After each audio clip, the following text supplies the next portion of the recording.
शुभ संध्या।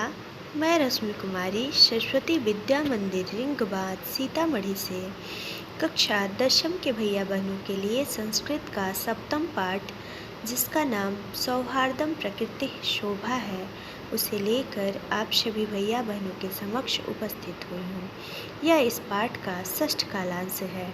पाठ के पिछले अंश को हम लोग पिछले वीडियो में देख चुके हैं। अब आगे देखते हैं। आगे है स्वभाव रौद्रम अति उग्रम क्रूरम अप्रियवादिनम उलूकम नृपतिम कृत्वा कानो सिद्धि भविष्यति। स्वभाव रौद्रम अति उग्रम क्रूरम प्रियवादिनम उलूकम नृपतिम कृत्वा कानो सिद्धि भविष्यति। अब इसका अर्थ देखते हैं। लोग कुछ शब्दों के अर्थों को जानते हैं। जैसे स्वभाव रौद्रम है, इसका अर्थ भयंकर स्वभाव वाले होगा। अति उग्रम का अर्थ बहुत क्रोधी को होगा। क्रूरम मतलब क्रूर होगा, निर्दयी होगा। अप्रियवादिनम जो अच्छा बोलता नहीं है, प्रिय बोलता नहीं है, मीठा नहीं बोलता हो। उलूकम यानी उल्लू होगा। नृपतिम यानी राजा होगा। कृत्वा यानी करके होगा।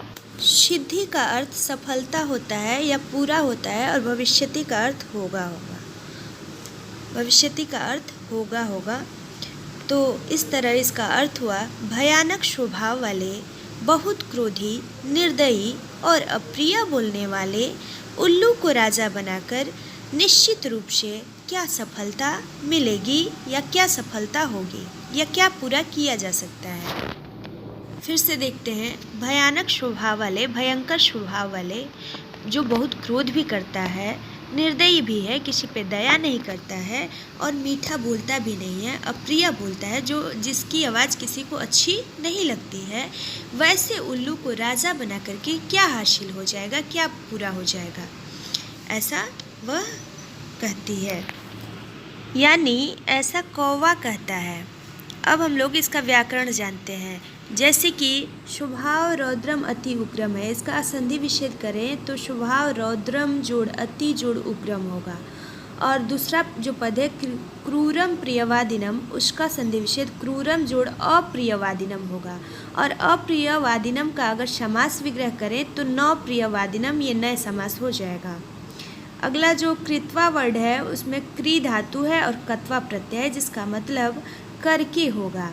सिद्धि भविष्यति जो वर्ड है, तो सिद्धि पे विसर्ग लगा देंगे और सिद्धि जोड़ भविष्यति लिखेंगे, तो ये हमारा विसर्ग का रत्वम संधि हो जाएगा। और सिद्धि में प्रत्यय देखें तो सिद्ध जोड़ कितिन होगा। अप्रियवादिनम का न प्रियवादिनम समास विग्रह होगा, वो नए समास होगा। रौद्रम का विपर्यय पद देखें तो कोमल होगा। क्रूर का क्रूर होगा। उग्रह का शांत होगा और सिद्धि का असिद्धि होगा। आगे देखते हैं। आगे है ततः प्रविशति प्रकृति माता। उसके बाद प्रकृति माता का प्रवेश होता है। प्रकृति माता कहती हैं सस्नेहम यानी स्नेह के साथ। भो भो प्राणिना, हे प्राणियों या अरे प्राणियों, यूयम सर्वे एव मे संतति, तुम सब ही मेरी संतान हो। कथम मीठा कलहम कुर्वन्ति, किस लिए व्यर्थ का झगड़ा कर रहे हो। वस्तुतः सर्वे वन्यजीविनः अन्योन्याश्रिताः, अगर वास्तव में देखा जाए तो सभी वन के जितने भी जीव हैं वो सब एक दूसरे पे आश्रित रहते हैं। सब लोग समय आने पे एक दूसरे की मदद करते हैं, सहायता करते हैं। सदैव स्मरता, हमेशा याद रखो। अब इतने पदों का पहले हम लोग अच्छे से अर्थ एक बार फिर जानते हैं, फिर आगे बढ़ते हैं। सस्नेहम का अर्थ स्नेह के साथ होगा। स्नेह के साथ प्रकृति माता कहती है भो भो प्राणिना, अरे अरे प्राणियों या हे प्राणियों, यूयम सर्वे एव मे संतति, तुम सब ही मेरी संतान हो। कथम मीठा कलहम कुर्वन्ति, किस लिए व्यर्थ में झगड़ा कर रहे हो। वस्तुतः वास्तव में तो सर्वे वन्यजीविना अन्योन्याश्रिताः, वास्तव में सभी वन के जीव एक दूसरे पे आश्रित होते हैं, यानी समय आने पे सब एक दूसरे की सहायता करते हैं। सदैव स्मरता यानी हमेशा ही याद रखो। क्या ददाति प्रतिगृह्णाति गुह्यम आख्याति पृच्छति भुंगते भोज्यते चैव षड्विधम प्रीति लक्षणम। ददाति प्रतिगृह्णाति गुह्यम आख्याति पृच्छति भुंगति भोज्यते चैव षड्विधम प्रीति लक्षणम। अब इसका अर्थ देखते हैं। अर्थ है अति यानी देता है, जो देता है, प्रतिगृह्णाति और फिर लेता है, समय आने पे लेता है। गुह्यम आख्याति का अर्थ होगा गुप्त बातें बताता है। पृच्छति यानी पूछता है, जो देता है और फिर लेता है, समय आने पे लेता है। गुह्यम आख्याति आपकी गुप्त बातें बताता है, गुप्त बातें आपको बताता है, कहता है। पृच्छति यानी पूछता है। भुंगति भोज्यते खाता है और खाने के लिए बुलाता है, खाने के लिए जोड़ता है या खाने के लिए बुलाता है। चैव षड्विधम प्रीति लक्षणम, यही 6 प्रकार के प्रेम के लक्षण बताए गए हैं। जो आपसे प्रेम करता है, जो आपका मित्र होता है, वह आपको देता है, समय आने पे देता है, और समय आने पे कुछ उसको ज़रूरत होती है तो वो आपसे ले भी लेता है। गुह्यम आख्याति आपकी गुप्त बातों को छिपाता है, आपसे बताता है और आपको सावधान करता है। पृच्छति यानी पूछता है। भुंगते आपको खाता है, आप में खाता है और आपको खिलाता भी है। यही 6 प्रेम के लक्षण बताए गए हैं, 6 प्रकार के प्रेम के लक्षण बताए गए हैं। यही जिससे आपकी मित्रता होती है उसके 6 लक्षण होते हैं। सर्वै प्राणिनः संवेद स्वरेण, सभी प्राणी एक समान स्वर से क्या कहते हैं। मातः कथयति तु भवती सर्वथा सम्यक् परम वयं भवतीं न जानीमः। मातः यानी हे माता, कथयति तु भवती सर्वथा सम्यक् परम वयं भवती न जानीमः, अर्थात आप तो पूरी तरह से, हे माता, आप पूरी तरह से ठीक बात कह रही हैं, अच्छी बात कह रही हैं, परंतु हम लोग आपको नहीं जानते हैं।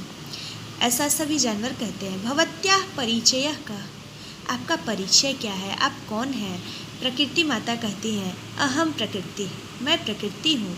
युष्माकं सर्वेषां जननी, यानी तुम सबकी माता हो, मैं प्रकृति हूँ और तुम सबकी माता हो। यूयं सर्वे एव मे प्रिया, तुम सब ही मुझे प्रिय हो, प्यारे हो। सर्वेषामेव मत्कृते महत्वं विद्यते यथा समयं न तावत् कलहेन समयं वृथा यापयन्तु। यापयन्तु यानी बिताए होगा। सर्वेषामेव मत्कृते महत्वं विद्यते का अर्थ होगा सभी का ही उचित समय पर मेरे लिए महत्व है। सबका अपने अपने जगह पे अलग अलग महत्व है। यथा समयम, जिस प्रकार का समय आता है उसका महत्व वैसा ही उसका महत्व होता है। न तावत कलहेन समयम वृथा यापयन्तु, तो लड़ाई से समय को व्यर्थ ना बिताओ, आपस में झगड़ा करके समय बेकार में नहीं बिताओ। अपितु बल्कि मिलित्वा, मिल करके, एव मुदध्वम जीवनम च रसमयम कुरुध्वम, बल्कि मिल करके खुश हो और जीवन को खुशी से युक्त करो, खुशीपूर्वक बिताओ। ऐसा प्रकृति माता कहती हैं कि मैं प्रकृति हूँ, तुम सबकी माता हूँ और तुम सब मेरी संतान हो। सब ही मुझे प्रिय हो और सबका मेरे लिए उचित समय पर अलग अलग महत्व है। सब लोग ही मुझे प्रिय हैं, इसलिए बेकार में आपस में झगड़ा नहीं करो और व्यर्थ का समय बेकार नहीं करो, बल्कि आपस में मिल करके खुशीपूर्वक अपने जीवन को बिताओ। तद्यथा कथितम, तद्यथा कथितम यानी और क्या कहती हैं, जैसा कि कहा गया है। तद्यथा कथितम का अर्थ होगा जैसा कि कहा गया है। क्या, आगे देखते हैं। प्रजा सुखे सुखम राज्ञः प्रजानां च हिते हितं न आत्मप्रियं हितं राज्ञः प्रजानां तु प्रियं हितम्। प्रजा सुखे सुखम राज्ञः प्रजानां च हिते हितं न आत्मप्रियं हितं राज्ञः प्रजानां तु प्रियं हितम्। इसका अर्थ होगा कि सुख में ही राजा का सुख होता है। अगर प्रजा सुखी होती है तो राजा भी सुखी होता है, राजा भी खुश होता है। प्रजानां च हिते हितम, प्रजा की भलाई में ही राजा की भलाई होती है। न आत्मप्रियम हितम राज्ञः, राजा को अपना हित प्रिय नहीं होता है, अपनी भलाई प्रिय नहीं होनी चाहिए। जो अच्छा राजा होता है उसे अपनी भलाई प्रिय नहीं होती है। प्रजानां तु प्रियम हितम, उसे तो प्रजा की भलाई ही प्रिय होती है। अपिच और भी क्या कहा गया है, अगाध जल संचारी न गर्वम या तिरोहित अंगुष्ठ उदक मात्रेण शफरी फुरफुरायते। अगाध जल संचारी न गर्वम याति रोहित अंगुष्ठ उदक मात्रेण शफरी फुरफुरायते। यानी अगाध जल में विचरण करने वाली, अथाह जल में विचरण करने वाली रोहू मछली भी अपने ऊपर गर्व नहीं करती है, घमंड नहीं करती है। जल में विचरण करने वाली रोहू मछली भी अपने ऊपर घमंड नहीं करती है, जबकि अंगूठे मात्र यानी अंगूठे के समान थोड़े से जल में रहने वाली जो सफरी मछली होती है, सफरी जो छोटी मछली होती है, वो ज़्यादा उछलती है, ज़्यादा फुरफुराती है। अर्थात यानी अथाह जल में रोहू मछली जो रहती है वो बड़ी होते हुए भी गर्व नहीं करती, घमंड नहीं करती, जबकि थोड़े से जल में रहने वाली शफरी मछली भी बहुत ज़्यादा उछलती है, बहुत ज़्यादा फुरफुराती है। यहाँ यह तात्पर्य है कि अगर कोई व्यक्ति ज्ञानी होता है, बहुत ज़्यादा जानता है, तो वो दिखाता नहीं है, जबकि थोड़े जानने वाले लोग ज़्यादा दिखाते हैं, यानी ज़्यादा बोलते हैं। जैसे कि यहाँ पे जो जानवर है, जो पशु पक्षी हैं, वो छोटे छोटे गुणों की अपनी चर्चा कर रहे हैं, लेकिन अगर वो ज़्यादा गुण वाले होते तो वो उन्हें कहने की ज़रूरत नहीं होती। जो गुणवान होते हैं उनके पास, उनको लोग उनके स्वभाव को देख कर के, व्यवहार को देख कर के उनकी विद्वता को खुद जान जाते हैं। उन्हें कहने की, बताने की ज़रूरत नहीं होती कि हम इतने ज्ञानी हैं। आगे हम लोग देखते हैं, आगे है अतः भवन्तः सर्वे अपि शफरीवत् एकैकस्य गुणस्य चर्चा विहाय मिलित्वा प्रकृति सौंदर्याय वनरक्षायै च पर्यन्ताम्। अतः भवन्तः सर्वे अपि, इसलिए आप सब भी शफरीवत यानी छोटी मछली की तरह, जो शफरी मछली की एक प्रजाति है, रोहू भी मछली की एक प्रजाति है, तो इसलिए आप सभी छोटी मछली की तरह, शफरी की तरह एक एक गुणों की चर्चा को छोड़कर मिलकर प्रकृति सौंदर्य, प्रकृति की सुंदरता के लिए और वन की रक्षा के लिए प्रयत्न करें, कोशिश करें। सर्वे प्रकृति मातरम प्रणवंती, सभी प्रकृति माता को प्रणाम करते हैं। मिलित्वा और मिलकर दृढ़ संकल्प पूर्वकम च गायन्ति, और दृढ़ संकल्प के साथ गाते हैं। क्या? प्राणिनां जायते हानि परस्पर विवादतः अन्य सहयोगेन लाभ तेषां प्रजायते। प्राणिनां जायते हानि परस्पर विवादतः अन्योन सहयोगेन लाभस्तेषां प्रजायते। यानी इसका अर्थ होगा कि आपसी विवाद से, आपस में झगड़ा करने से सभी प्राणियों को हानि ही होती है।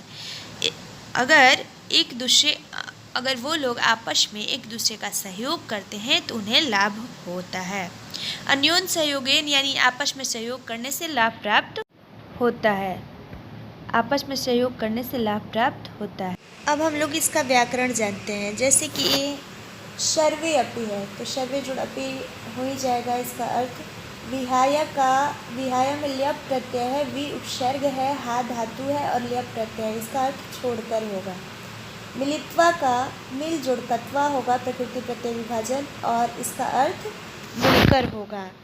आगे है परस्पर विवादतः जो वर्ड है उसमें तह लगा हुआ है। धातु में तह लगाते हैं तो हम लोग का अक्त प्रत्यय लगाते हैं, जबकि विवादता शब्द है, विवाद शब्द है जिसका अर्थ झगड़ा होता है, तो इसमें तशील प्रत्यय, विवाद जोड़ तशील, इसका प्रकृति प्रत्यय विभाजन होगा। अन्योन का संधि विसर्ग अन्य जोड़ अन्य होगा। अन्य जोड़ अन्य में विसर्ग का उत्तम संधि हो रहा है, विसर्ग का ओ बन रहा है।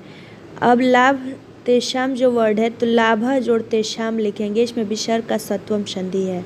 विवादता में जो हम लोगों ने तशील प्रत्यय का प्रयोग किया, तो तशील प्रत्यय का प्रयोग हमेशा पंचमी विभक्ति में होती है, इसलिए विवाद से इसका अर्थ होगा। इसको तो हम लोग पढ़ चुके हैं, इसमें जो व्याकरण है उसको थोड़ा जान लेते हैं।